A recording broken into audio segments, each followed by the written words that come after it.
the rishis and did all their, cooking, cleaning, all those things.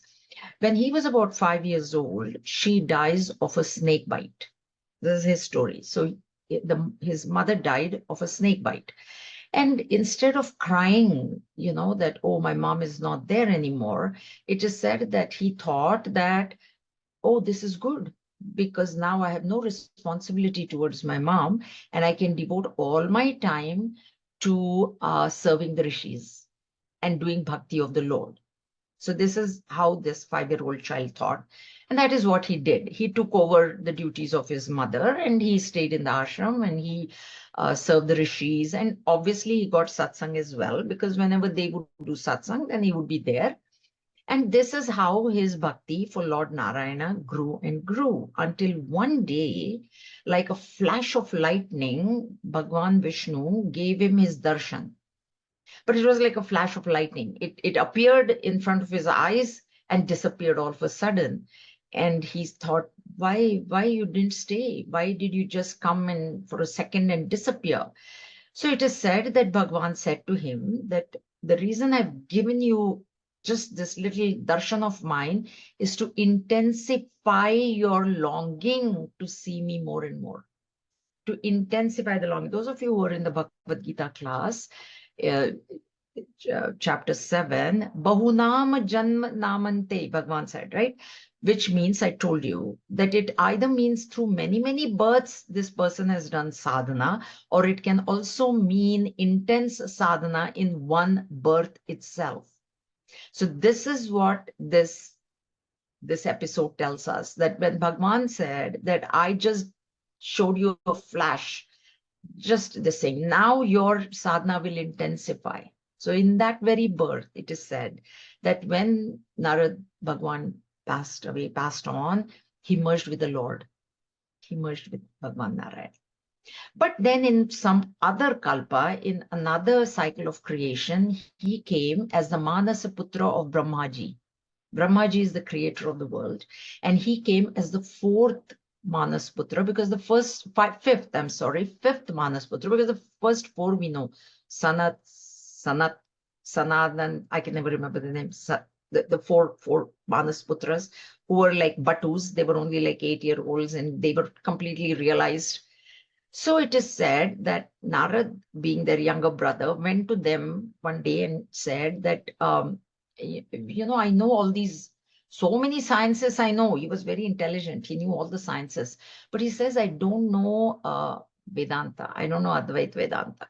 So please give me this supreme knowledge. And of course, that was their job. So they gave him that knowledge of oneness with the Lord.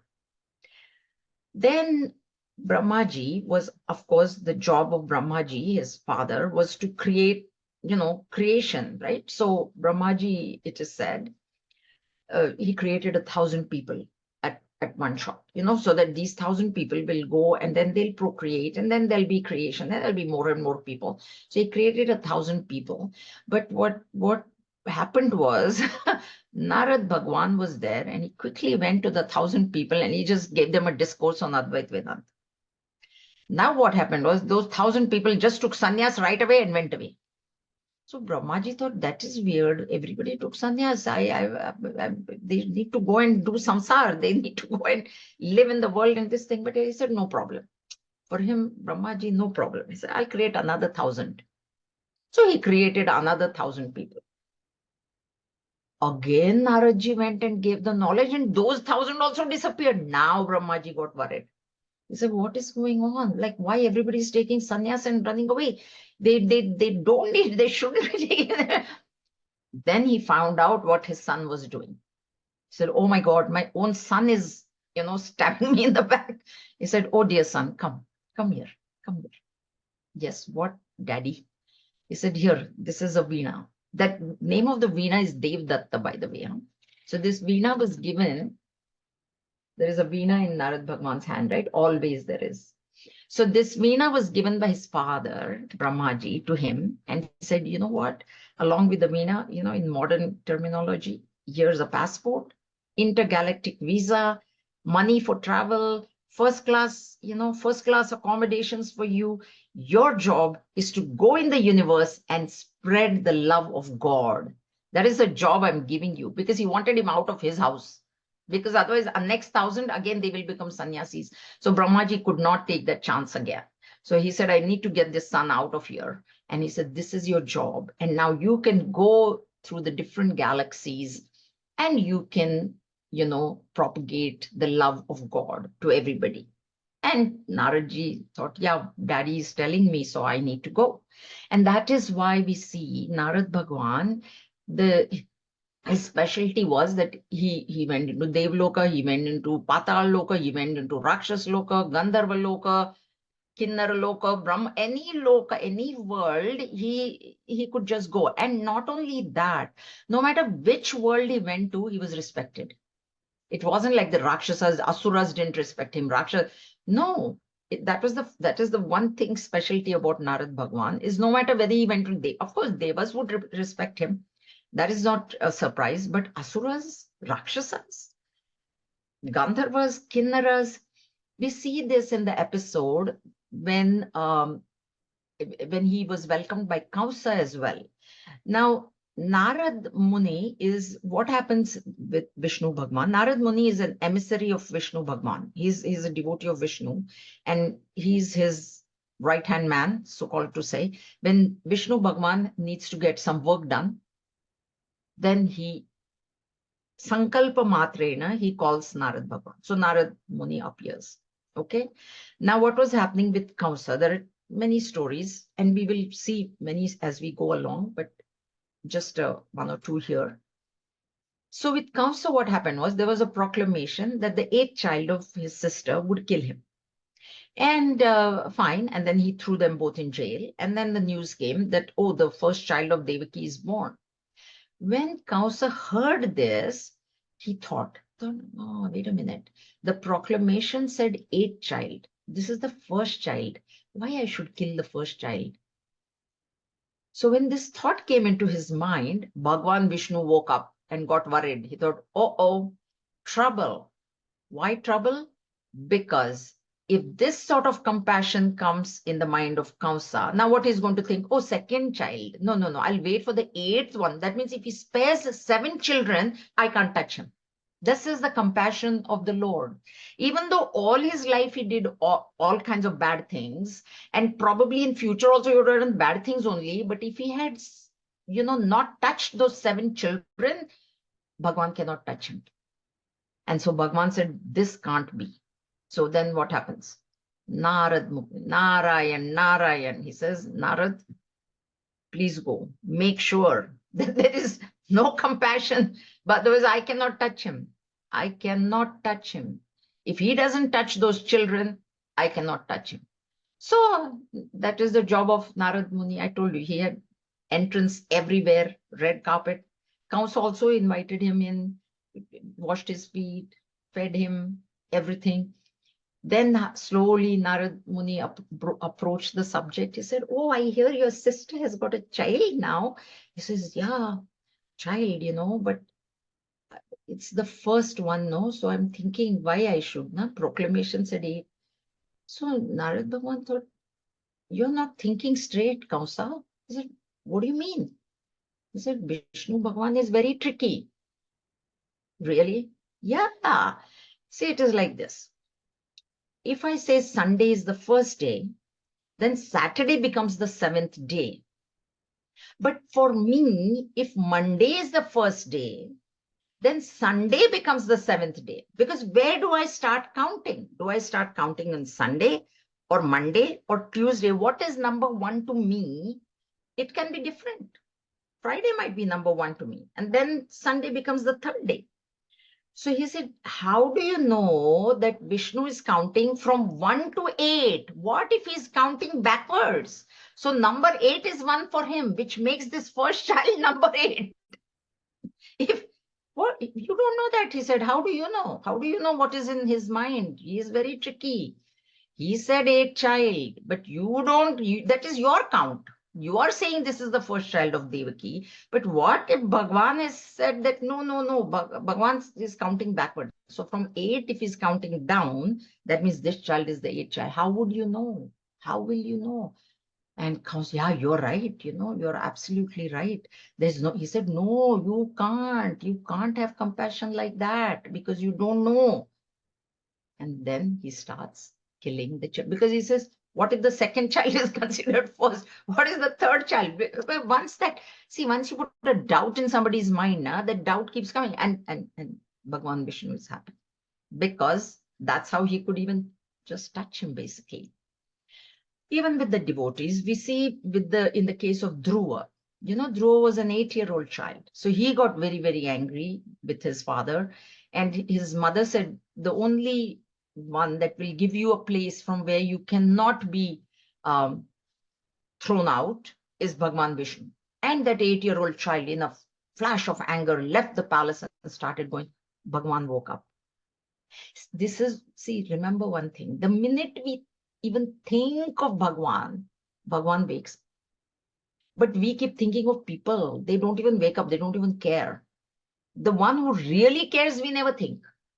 We never think of God. But we think of Bhagwan woke up. He said, Narad Bhagwan, Narayan, Narayan. He said, yes, sir. What should I be doing now? He said, my 8-year-old devotee has left his palace. He doesn't know how to meditate. You need to go and guide him now. This is how Bhagwan, this is the greatness of Bhakti. So Bhagwan is taking care of them all the time. So then Narad Bhagwan goes, Narayan, Narayan. He says, where are you going, little boy?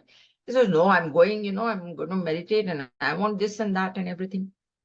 He says, no, it is very difficult to, do tapas, very difficult. Go back into your palace. He says, no, I have decided now. I left the palace. I left the palace. Now I'm not going back. So he said, okay, do you know how to meditate? He said, I don't know, but I will do something. He said, no, don't do something. Chant Om Namo Bhagavate Vasudevaya. That mantra was given by Narad Bhagwan to Dhruva. Okay, and that is what he meditated on. Om Namo Bhagavate Vasudevaya. So this is how Narad Bhagwan helps all the people, depending on whether they are sattvic, rajasic, or tamasic. He will give them the antidote. Kausar, very rajas. Dhruva, sattva. Valmiki, tamasic. So, as we know the story of Valmiki, he was a dacoit. He was killing people and robbing them, and then this thing. So Narad Bhagwan, he wanted to take Narad Bhagwan's veena away. I've got nothing. I've got this veena. You want? I'll give you this. He said, yes. I'm going to kill you and take this. He says, no, you can kill me, no problem. But before you kill me, please go ask your wife and children, your family, whether they will share in the sins. You're committing sin here by killing other people and looting them. You say, of course, I'm doing all this for them, because Narad Bhagwan asked him, who are you doing this for? He says, my family, my wife, they love me so much, and I'm doing everything for them. He says, okay, fine. They are enjoying the pleasures of whatever that you're earning, but are they going to share in your sins? He says, of course they are. He says, you go ask them. He says, yeah, but if I go, you'll run away. He says, no, I'll tell you what, you tie me to the tree and you go, I will be tied to the tree, I will sit here. Bhagwan will get himself tied to free his devotees, he himself. So Narad Bhagwan was actually tied to the tree. He went and he asked his wife and children, will you share in my sin? They're like, of course not. Geez, why would we? You're the one that is killing. We are not killing anybody. We are not going to share. Tube light. You know how the tube light came. He came back. He released him. He said, what should I do? He said, you start saying Rama. He couldn't say Rama. He said, okay, say Mara. Mara in Marathi means die. That you know now very well. He says, yes. Mara, I know. Die, I can say very well.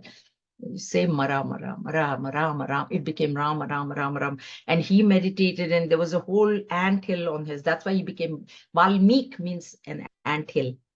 So that's why he's called as Valmiki. And we all know Valmiki Ramayana. He wrote the great treatise on Ramayana. became a great devotee of the Lord. That was the job of Narad Bhagwan. Okay. Now he is the author of these sutras. So he was so great, you can understand what the importance of the sutras is. Okay. Now, next word, bhakti. See, this text, I'll tell you another thing. When I was studying, Guruji would come, Swami Tejomayanji would come, like his itinerary was there, but sometimes in between 8 days in Bombay, like that 1 week in Bombay ashram, there was whenever he came, he would call the Acharya, whoever Acharya is there, he'll call them. He says, so what don't you want to teach? That was the question. Guruji, always. Then what don't you want? Every Acharya had their secrets. So our Acharya, my Acharya said, Aitreya Upanishad, the Narad Bhakti Sutra. I don't want to teach them, very difficult. No problem. Tejo man, so no problem. You tell Upanishad, you tell Bhagavad Gita, you tell Bhakti, no problem. He said, okay, you don't want to, Aitreya, you don't want? No. Narad Bhakti, no, I can't. Okay, no problem. So this was taught to us by Swami Tejomayanji, who is, a great devotee himself, as you know. So it's very special. And another special thing that I remember that I would like to share with you is, so there was some, I don't know what, I think, yeah, when there was a brahmacharini from some Odisha or somewhere. She was also there somehow. And then she happened to see that, me taking notes. And then one day she said to me, she said, oh, can I you're taking down notes? I said, yeah, because, no way I can remember. And she looked at my notebook and she said, can I just borrow this and I'll copy all your notes? I said, yeah, but make sure that the book comes back to me, my notebook. Otherwise, so she said, no. I'm here. I'll quickly, day and night, I'll write. I'll just copy down your notes and I'll give them back to you. So she did that. So when Guruji was teaching us, he, of course, explained Narada, same, whatever he taught, I'm just repeating. Then he said, Bhakti, he said, why I should tell? Narad Bhagwan will tell, no, in 84 sutras. So why I should tell? This is exactly how he said it. So why I should tell? So why should I tell also? I'm not going to tell. Bhakti will see in the 84 sutras that are coming. Last word, sutra. So the first connection, sutra, those who did Bhagavad Gita chapter 7, Sutre Manigana Eva. Bhagwan said there he meant I am the thread holding the pearls. Here, it means also, one meaning of it is thread. These flowers of bhakti or gems of bhakti or pearls of bhakti, they were strewn all over the place.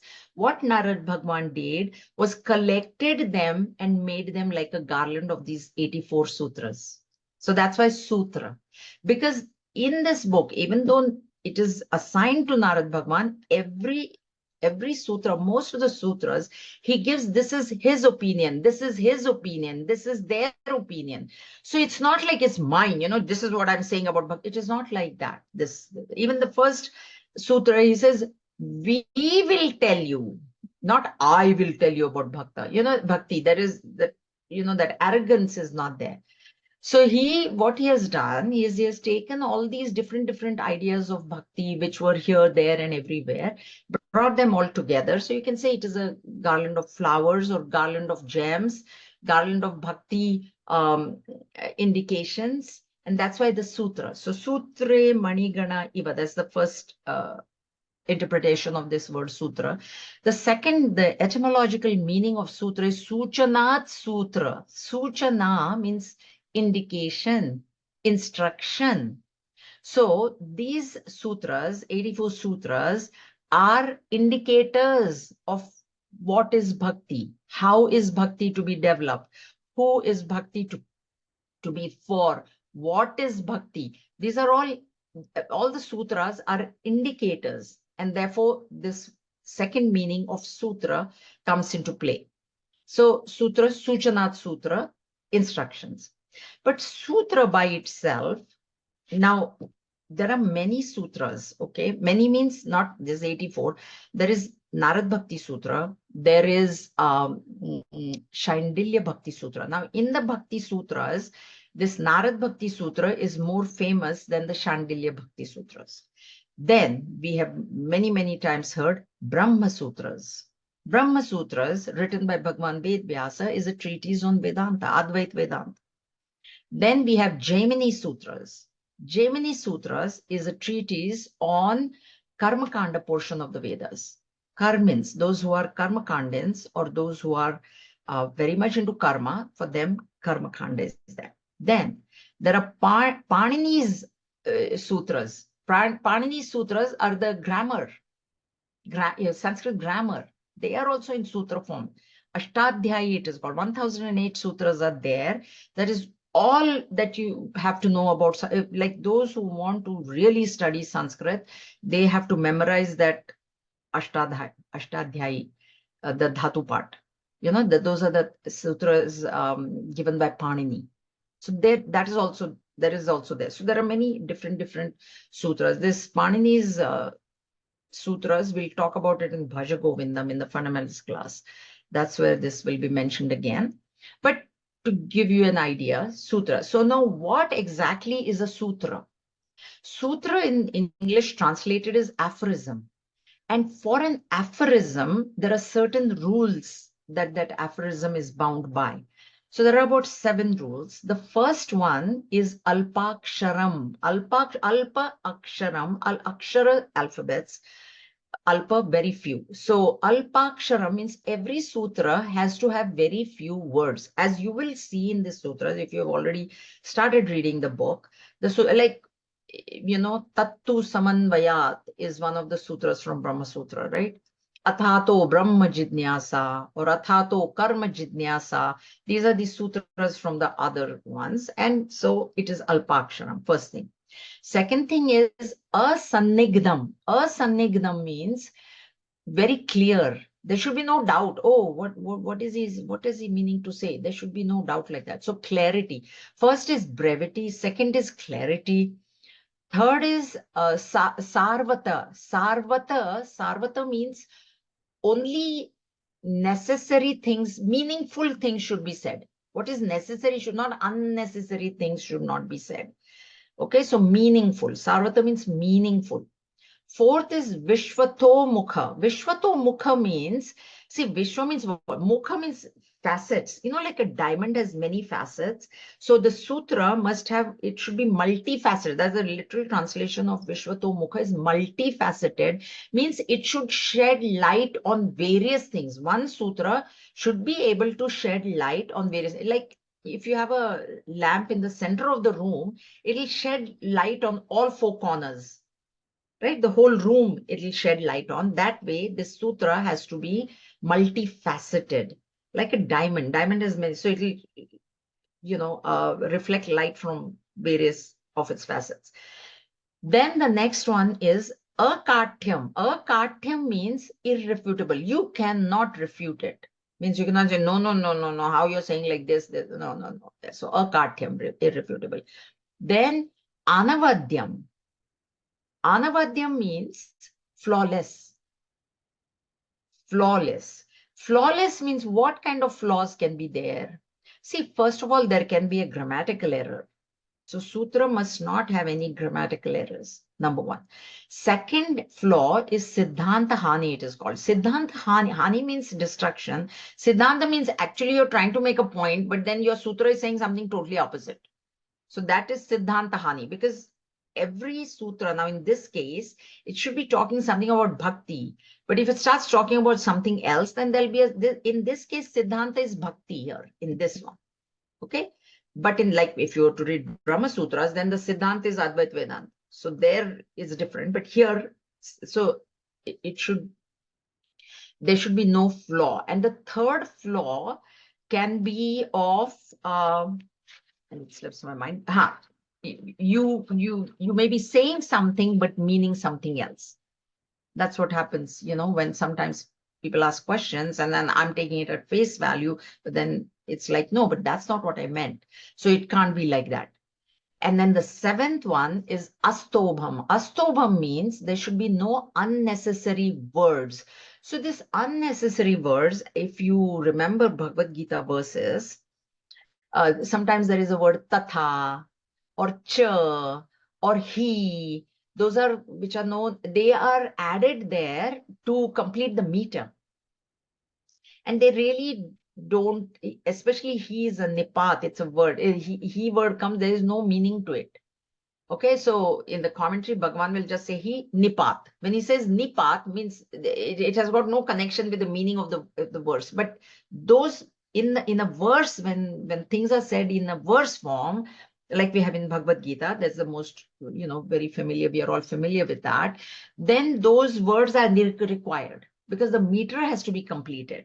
But in Sutra, those type of words are not required. They must not be there. So every word will have a meaning. It won't be, there will be no word in the sutra which will say, oh, that is nipat, that is just there.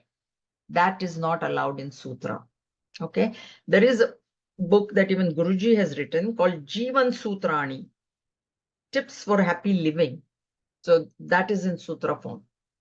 That is, that is where all these things he has followed the rules. So alpaksharam, asannigdam, sarvata, vishvato mukham, asthobam, akatyam, and anavadyam. These are the 7 rules of how a sutra should be done.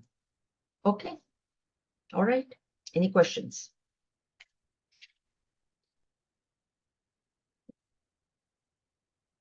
As far as introduction goes, I have all this.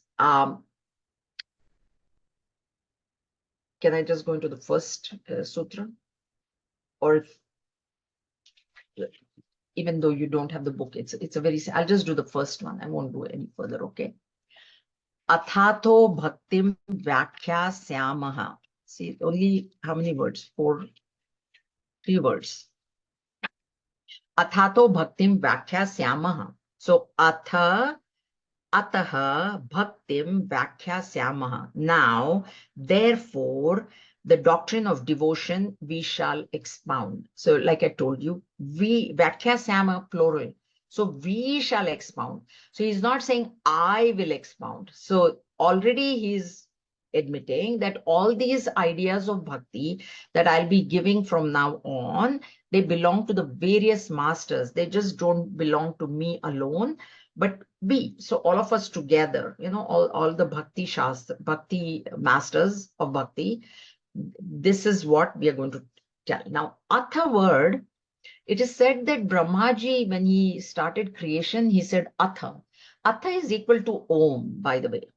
Atha is also an auspicious. Even the Brahma Sutras, it starts with Athato Brahma Jidnyasa. Karma Sutras, Jaiminese, they start with Athato Karma Jidnyasa.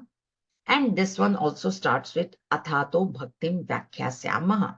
Okay. So Atha is auspicious. It's like we do Om, right? Before every mantra, we say Om, Brahmarpanam, Om, whatever. That way, Atha. Now, this Ataha word has got multiple meanings. So, one meaning of Ataha is now. Then it also means therefore, and it also means thereafter. Now, in Brahma Sutras, Athato is there, Ataha. There, Bhagavan Shankaracharya interprets it as thereafter.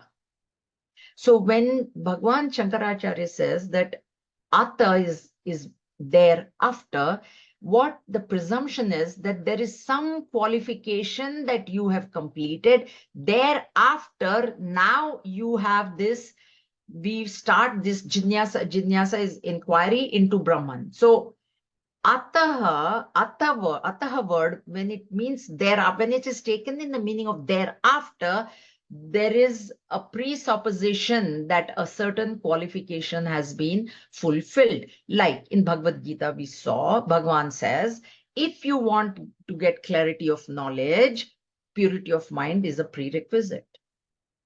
Okay, so Atha. Now here, Ataha means therefore or now. So when I say therefore, when Narad Bhagavan is saying therefore, there is no prerequisite. And I will explain. This is a little bit different than what Gurudev has commented on. There is no prerequisite required the prerequisite conditions required for studying about bhakti. That's why he says, you want to hear about bhakti, therefore I'm telling you.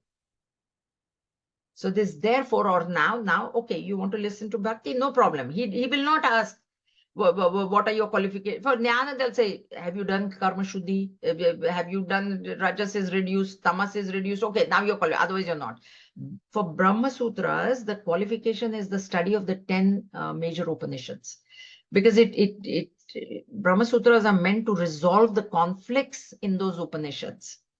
There are a lot of conflicts. I mean, at face value, there are no conflicts, but it appears like there are conflicts.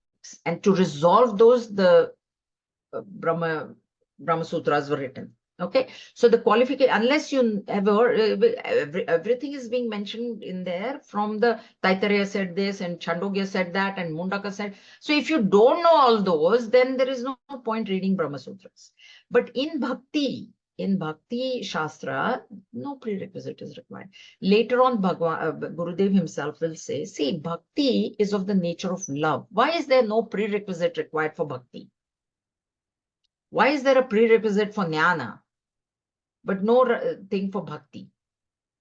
So bhakti, in its very common meaning, is bhakti is devotion, but bhakti is of the nature of love. What kind of love it is, we'll see, but it is of the nature of love. Now, when we studied Drigdrish Vivek also, I told you, even Mr. Spider loves Mrs. Spider. There is nobody in this universe who can say that I have no love. I don't know what love is. You know why? Because ultimately we love ourselves the most. If there is nobody that we have, suppose we are orphans, we don't have nobody, no brother, no sister, no mother, nothing we have, but we have ourselves, and we do have love for ourselves. So love is already there. And we to love so many things. We love the world, we love this, we will, we love body, we love somebody else, our child, our grandchild, our this, that, and everything. So love is there in every single person, every single being. Even animals love. Okay, so even in plants, there probably is love. They can't express it, but animals definitely we see. The cow, she will lick the calf, newborn calf, or even a raccoon. I had a raccoon family. We had a how at the back in a backyard. We had a little hut. In the winter, this mother raccoon came and she gave birth to babies. And then when I called the SVCA to take them out, he actually said to, and what they did, they were not going to separate them, but they put the 4 babies in one cage and the mother and she was so mad. Because she thought they were separating them. And I was taking pictures from my Sunday, and my children were very young. They were in elementary school. The SVCA guy said to me, ma'am, please take your children inside. You don't want her seeing your children. She will come back and attack because she thinks you took her out of. So love is there in everybody. She loves her children so much. That's why she's very upset. But he said, don't worry, we are not going to separate them, but we just need to put them in separate cages and take them, and we'll leave them in the forest. We're not going to hurt them. That was the most humane thing to do, to get them, because otherwise we can't go in. There are, raccoons there. So idea is that we all have love. Okay, and that's why there is no prerequisite required for studying about bhakti. It is there. The capital of love is always there.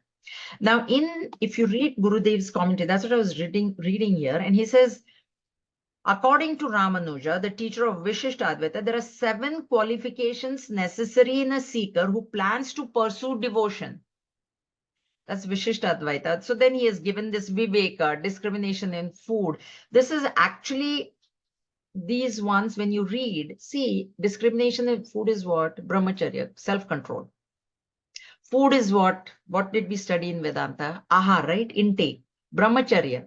This discrimination in food translates into brahmacharya in Vedanta when we study, right? Freedom from desire, vimukha. We said desires have to be curtailed. Mind has to be purified. Abhyasa, practice, adhyatma nitya vinivritta kamaha. Bhagavad Gita, right? What is abhyas? Daily practices, sadhana. Habit of doing good to others. What are we saying? Not only do good, but don't even take ownership for that good.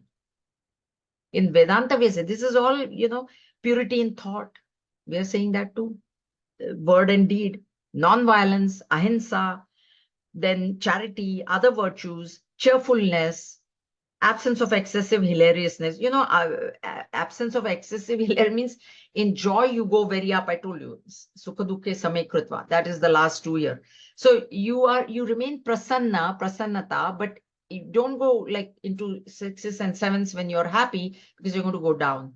So for bhakti, Guruji, like Gurudev himself has said, but I'm not really sure why he has put it like this. So also he says that while discussing bhakti, Krishna enumerates the 5 waves, what are the perfections unavoidable for a true devotee of the Lord. What he's referring here is to the verses 12 to 20 in chapter 12. The signs of a true bhakta. Those are the signs of a devotee.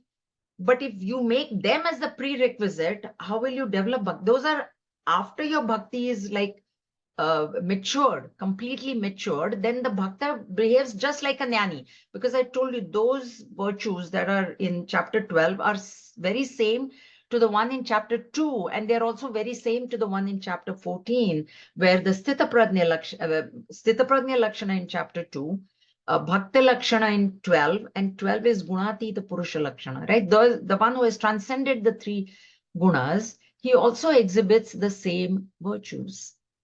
So it is more like for bhakti, there is not, but Gurudev has given this. So definitely you read. I mean, you should read the book anyways, okay? And therefore here then, we shall expound, I told you, the word we is used, not I. When we say, I did this, I did that, that refers to ego. When a ego is very, very strong, then that's how they say. Okay. As promised, I will stop here. I can go to the next one also. But if there is anything anybody wants to ask or say, there'll be lots and lots of stories, like I said, as we go along, because bhakti, to explain, is it's of the nature of love. It's very intangible. Yeah. Yes. I have this book, but I saw yours is so different. Yeah, because mine is the old edition. Okay, so this is okay. Oh, absolutely. It's exactly the same. They keep changing covers all the time. Mine is, this is, what year is, this is 1990, reprinted in 1990. Yours will be 2000 and something.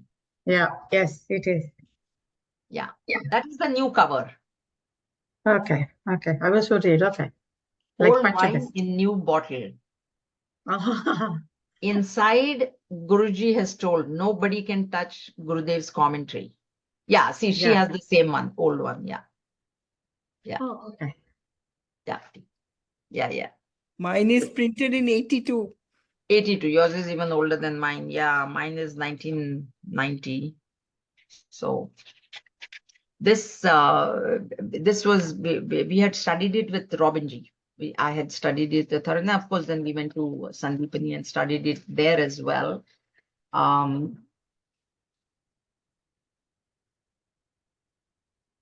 Yeah, that's the new one. Correct. That is the new one. The Veena is there, but Narad Bhagwan, they have not shown. But honestly, I shouldn't say it, but I kind of sort of didn't like his face. Sorry to say, sorry, Narad Bhagwan. That Veena is Devadatta. That is his Veena given to him by his dad.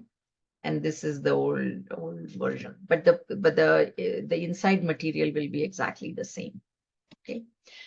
This class, we will have a class next week, which is the 13th of May.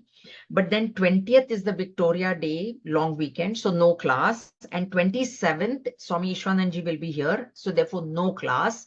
This class, every class of mine over the next 2-3 weeks is going separately. So please just remember the Monday class. So next Monday there is a class. Let's just put it that way. Next Monday there is a class. Okay. And then 20 and 27 no class, then we'll meet again on the 3rd of June and we'll see how we are proceeding. If we can complete the text, we will. If not, we'll continue in September. And yeah, that's all I have. And Friday there is a class, which is the 10th of May. So we have our class on Friday.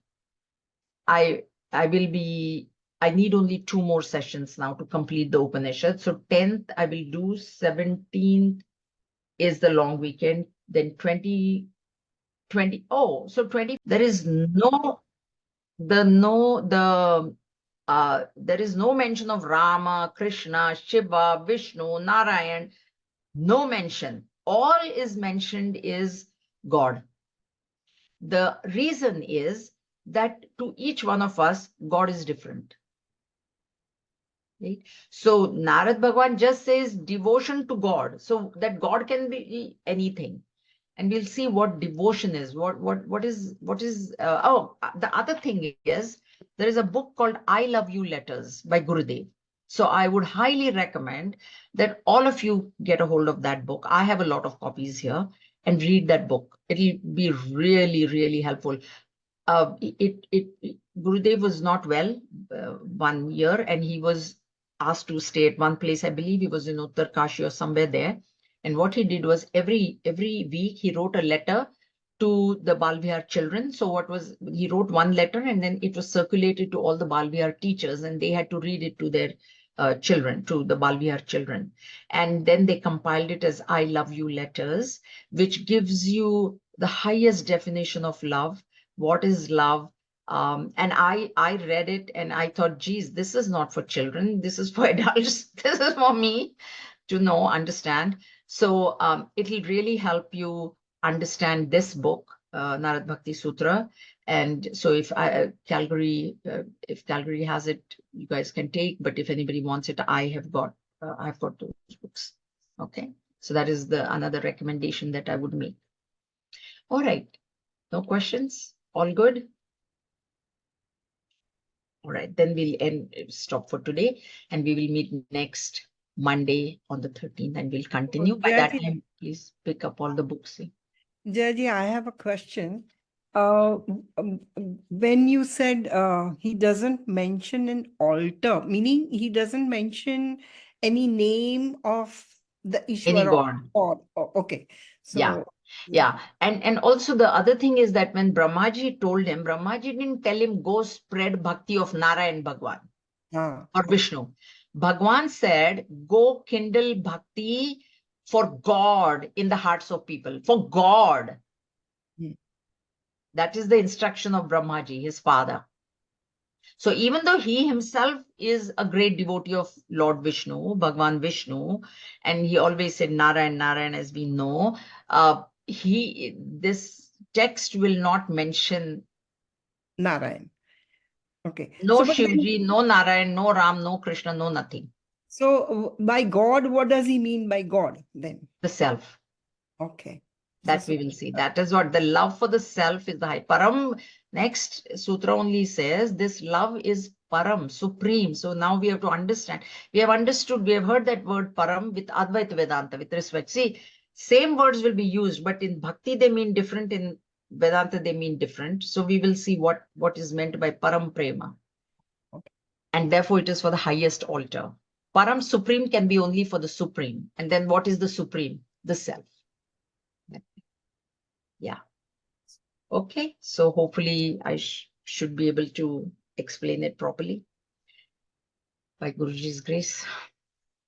Om Swasti Prajabhya Paripalayantam Nyayena Margena Mahim Mahishaha Go Brahmanebhyo Shubhamastu Nityam Loka Samasta Sukhino Bhavantu Kale Varshatu Parjanyaha Prithvi Sasya Shalini Desho Yam Kshobarahita Brahmana Santu Nirbhayaha Om Sarvesham Swasti Bhavatu, Sarvesham Shantir Bhavatu, Sarvesham Purnam Bhavatu, Sarvesham Mangalam Bhavatu, Sarve Bhavantu Sukhinaha, Sarve Santu Niramayaha, Sarve Bhadrani Pashyantu, Ma Kashchit Dukhabhag Bhavet, Om Asatoma Sadgamaya, Tamasoma Jyotirgamaya, Mrityorma Amritam Gamaya, Om Purnamadav Purnamidam Purnat Purnamudachyate, Purnasya Purnamadaya Purnameva Avashishyate, Om Shanti Shanti Shanti Harihi Om Shri Gurubhyo Namaha Harihi Om. Okay, Hari Om everybody.